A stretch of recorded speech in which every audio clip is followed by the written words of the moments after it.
మనకందరికీ తెలుసు గత 2 రోజుల నుంచి టీడీపీ పార్టీ ఒక మాయనాడు అనేటువంటి ఒక స్క్రిప్ట్కి తెరతీశారు. మహానాడు జరిగింది.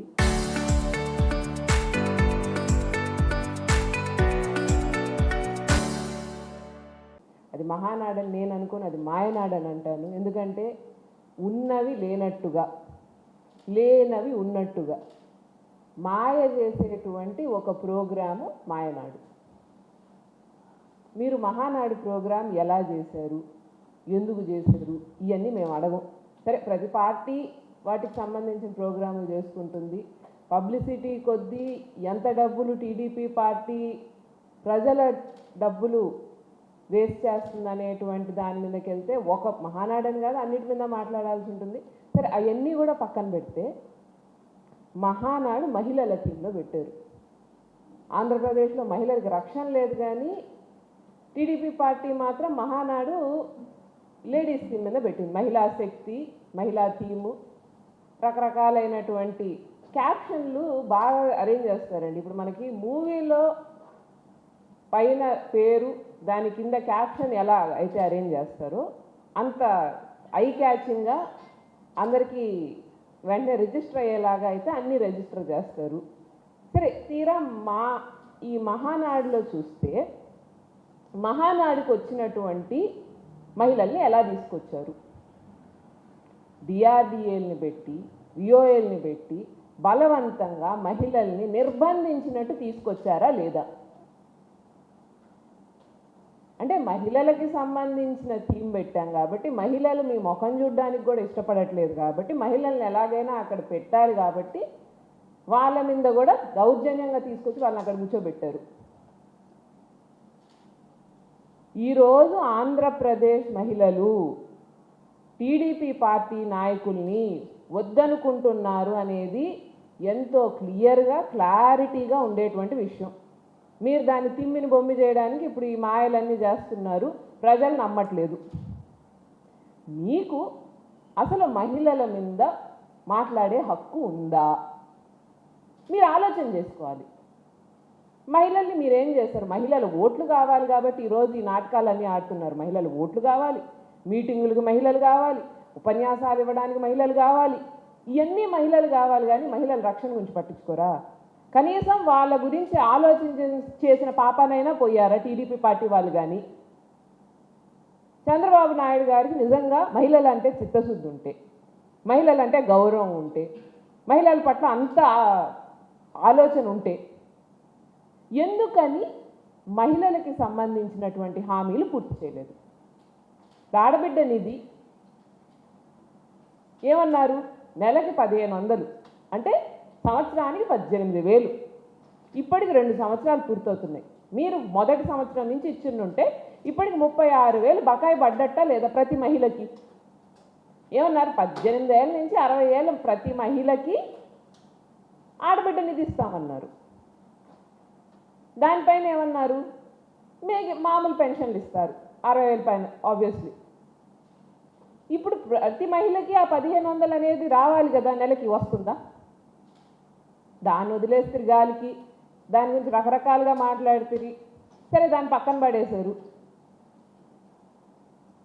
మిగిలినటువంటి స్కీమ్లు, మీరిచ్చినటువంటి హామీలు, ఈరోజు ఏదో 33% రిజర్వేషన్ ఇచ్చేసి మేము మహిళలను ఉద్ధరించేస్తున్నాం, మహిళా సాధికారత గురించి మాట్లాడుతున్నామని మాట్లాడడం కాదు. ఈ 33 రిజర్వేషన్ కూడా చిత్తశుద్ధితో చేస్తారా చేయరా అనేటువంటిది రేపు చూడాల్సినటువంటి విషయం. మాటలు కోటలు దాటుతాయి టీడీపీ నాయకులది కానీ చంద్రబాబు నాయుడు గారిది కానీ. ఎంతవరకు దాన్ని యాక్షన్లోకి తెస్తారు? నిజంగా మహిళల్ని ఎంకరేజ్ చేస్తారా? లేకపోతే ఏదో ఒకటి మహిళలు ఓట్లు కావాలి కాబట్టి ఎవరో ఒకరిని డమ్మీలో 10 మందిని పెట్టి నడిపిస్తారా అనేటువంటిది రేపు మనం చూడాల్సినటువంటి విషయం కదా.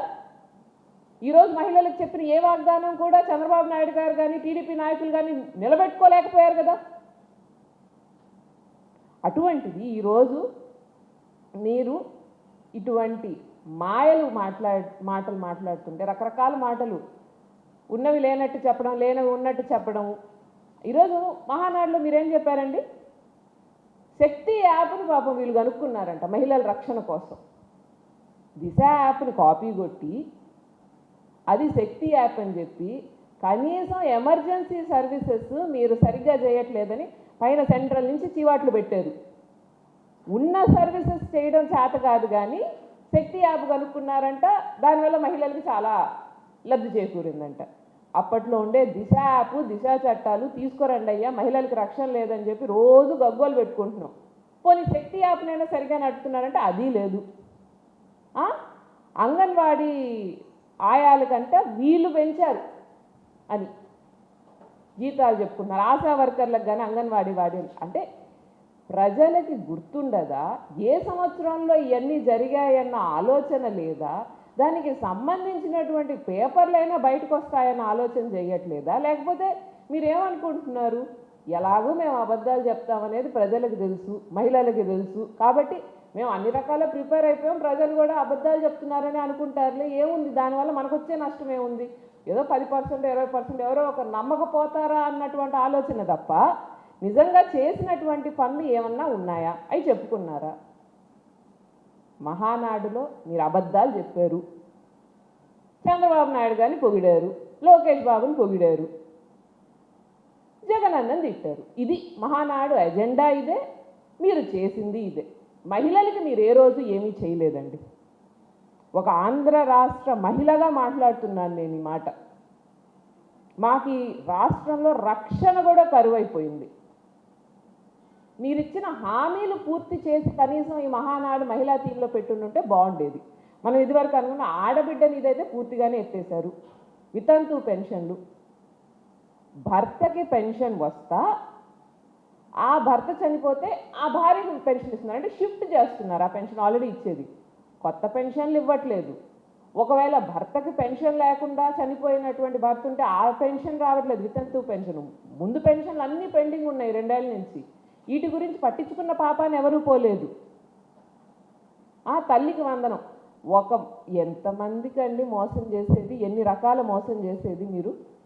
తల్లికి వందనం అరాకొరా ఇస్తున్నారు, కొంతమందికి ఇచ్చారు, కొంతమందికి ఇలేదు, దాని గురించి మాట్లాడరు. మీరు ఇచ్చినటువంటి హామీలు, మీరు చేసినటువంటి వాగ్దానాలు. నిరుద్యోగ వృత్తి ఉంది, ఏమన్నారు, నిరుద్యోగులకి ఇస్తామన్నారు. మహిళలకు కూడా దాంట్లో హక్కు ఉంది కదా. చదువుకొని ఉద్యోగం లేనటువంటి మహిళలకి నిరుద్యోగ వృత్తి నెలకు 3,000 చొప్పున ఇప్పటికి 2 ఏళ్ళకి 72,000 ఇవ్వాలి. ఎంతమందికి ఇచ్చారు చెప్పండి? ఉద్యోగాలు ఇవ్వలేదు, ఉద్యోగాలు ఇస్తామని చెప్పి మోసం చేశారు. ఈరోజు మహిళలకి ఏ రకంగా ఎన్ని హామీలు ఇచ్చారో మోసం చేశారు. ఈరోజు చివరికి మెగా డిఎస్సి అని తీసుకొచ్చి దాన్ని దగా డిఎస్సి అనాలి, మెగా డిఎస్సి అనరు. చివరికి ఈ ఉద్యోగాల్లో కూడా మీరు చేసినటువంటి మోసం, మీరు చేసినటువంటి అవకతవకలు బయట పెడితే వైఎస్ఆర్సీపీ పార్టీ మీద కేసు. ఇదే కదా మొదటి నుంచి మీరు చేసేది, ఇదే కదా. కేసులు, బైండ్ ఓవర్ కేసులు, మీ మీద కేసులు, మీకు నోటీసులు. అంటే మేమైనా భయపడతామన్నా? ఎన్ని ప్రయత్నాలు చేశారండి, ఎవడైనా భయపడ్డా వైఎస్ఆర్సీపీ నుంచి? మహిళల మీద కేసులు, మహిళా నాయకులు కార్యకర్తల మీద కేసులు. అంటే నిజం చెప్పిన వాళ్ళ మీద కేసులు పెట్టడానికి, మీరు చక్కగా అబద్ధాలు చెప్పుకోవడానికి, దానికంటూ ఒక స్టేజు, దానికి మళ్ళీ పెద్ద సెటప్, దానికి మళ్ళీ క్యాప్షన్లు, మళ్ళీ వీడియోలు, మళ్ళీ బయట నుంచి పిలిపిస్తారు అన్నీ. ఈరోజు మీరు చేసినటువంటి అభివృద్ధి ఒక్కటి చెప్పుకోగలిగారా? ఎంతసేపు పక్కనోడి క్రెడిట్ తీసుకోవడము, లేకపోతే పక్కనోడి తిట్టడం, ఆ రెండే తెలుసు. చంద్రబాబు నాయుడు గారు ఇది వరకు చెప్పాను, ఇప్పుడు చెప్పాను, మాటల ముఖ్యమంత్రి. ఆయన మాటలకే పరిమితం అవుతారు. అందుకని ఆయన అబద్ధాలు చెప్తాడు, రకరకాల మాటలు చెప్తారు, మోసం చేస్తారు. మహిళల గురించి మాట్లాడే హక్కు టీడీపీలో ఒక్క నాయకుడికి కూడా లేదు. మహిళల గురించి మాట్లాడాలి అని అంటే జగనన్న గురించి మాట్లాడాలి. జగనన్న మాట్లాడొచ్చు మహిళల గురించి. ఈరోజు మహిళా సాధికారత గురించి కానీ లేకపోతే మహిళల గురించి మాట్లాడినప్పుడు జగనన్న గురించి మాట్లాడుకోవాలి. మీకు వల్ల కాక మీరు చెయ్యలేని ఎన్నో పనులు జగనన్న చేశారు మహిళల కోసం. ఆయన మహిళా సాధికారత వైపు ఆడవాళ్ళని అడుగులు ఎంత ధీటుగా వేయించారనంటే కింద లెవెల్ నుంచి ప్రతి ఒక్కళ్ళు అర్హత ఉన్న వాళ్ళు, జీలున్న వాళ్ళని ఎంకరేజ్ చేయడం, వాళ్ళకి పదవులు అవకాశం ఇవ్వడం. జిల్లా పరిషత్లో 2 ఉపాధ్యక్షులు 2 చేశారు ఒక పదవిని. దేనికి? అందులో ఒకటి మహిళకి ఇవ్వాలి అని చెప్పి. అదే మున్సిపాలిటీలో 2 వైస్ చైర్మన్లు చేశారు. మున్సిపల్ కార్పొరేషన్లో 2 డిప్యూటీ మేయర్లను చేశారు. అట్లా ప్రతి దగ్గర 2 చేసి అందులో ఒకటి మహిళకి ఇచ్చారు. సంస్థల్లో అగ్రికల్చరల్ మార్కెటింగ్ కమిటీ కానీ, లేకపోతే మిగిలిన టీటీడీ ట్రస్టుల్లో కానీ, స్టేట్ లెవెల్ కార్పొరేషన్లో కానీ అన్నిటిలో మహిళలకు 50% కేటాయించారు. చివరికి నామినేటెడ్ కాంట్రాక్ట్లు కూడా మహిళలకి ప్రాధాన్యత ఇచ్చినటువంటి వ్యక్తి జగన్మోహన్ రెడ్డి గారు.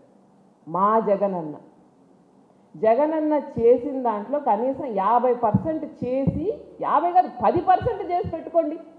మహిళా శక్తి గురించి, మహానాడు గురించి మీటింగులు, కావాల్సినటువంటి భజనలు చేసుకోండి. ఏమీ చేయకుండా మహిళల్ని ఇబ్బంది పెట్టి ఈరోజు పొద్దున్న లేస్తే మనం చూసాం. మేము కాదు, మీ వాళ్ళు పట్టించారు. కల్తీ మద్యం, బెల్ట్ షాపులు, గంజాయి, మహిళల మీద దాడులు. నెల్లూరులో అయితే పిల్లల మీద దాడి జరిగితే ఎంత అవమానం, ఎంత ఆలోచన లేనటువంటి పని. మీరు ఆ బిడ్డకి ఏమీ జరగలేదు అనేటువంటి ధోరణికి దిగారు. అంటే మేము తప్పులు ఆపలేం కాబట్టి ఆ తప్పు చేసిన వాడిని కూడా మేము కాపాడుతాం. ఎందుకంటే తప్పు బయటకు వచ్చింది అనుకోండి, మేము సరిగ్గా పనిచేయట్లేదు అనేది బయటకు వస్తుంది. అది ఆడవాళ్ళకి మీకుండేటువంటి గౌరవం అట్లాంటిది ఆడవాళ్ళ మీద. అంటే మహిళలకి ఏమవుతుంది, మహిళల్ని ఎలా కాపాడాలి అనేటువంటి ఆలోచన లేదు.